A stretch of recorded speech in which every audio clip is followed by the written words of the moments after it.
ఖమ్మం జిల్లా ఏన్కూరు మండలం నాచారంలో శుక్రవారం చోటు చేసుకున్న ఘటన స్థానికంగా కలకలం రేపింది. భార్య పరాయి వ్యక్తితో అక్రమ సంబంధం పెట్టుకోవడం భరించలేని భర్త ఆమెను గొడ్డలితో నరికి చంపాడు. హత్య చేసిన అనంతరం పోలీసుల ఎదుట లొంగిపోయాడు నిందితుడు తాటి రామారావు. రామారావు, గోవర్ధన ఇద్దరు భార్యాభర్తలు. వీరికి ముగ్గురు పిల్లలు.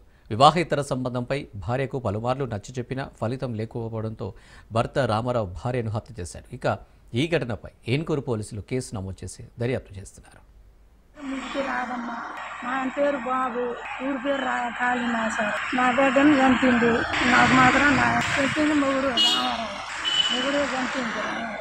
దేనికి చంపిండు మరి మా గొడవల మరి దేనికి చంపింది మనకు వచ్చింది. ఊళ్ళో వచ్చింది కూడా తెలవదు. నా నుంచి వాళ్ళ మీద ముగ్గురు మగపిల్లగా ఇద్దరు మగపిల్లగా మాకు చదువుకుంటారు. సంవత్సరాల క్రితం పెళ్ళైంది.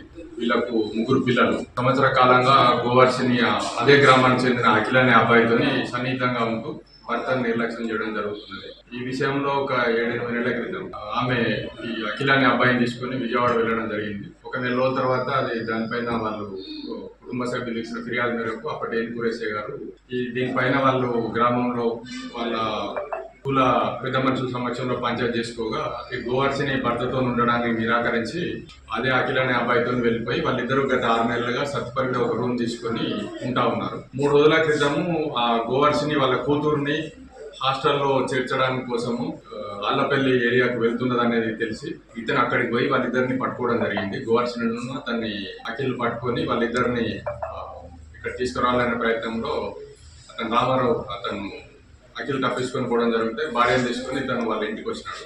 గత 2 రోజులుగా అతను వాళ్ళ భార్యకు నచ్చలేపడానికి ప్రయత్నం చేస్తున్నాడని తెలిసింది. ఈరోజు ఉదయం వాళ్ళ కుల పెద్ద మనుషుల సమక్షంలో వాళ్ళు పంచాయతీ చేసుకోవాలని నిర్ణయించుకున్నారు.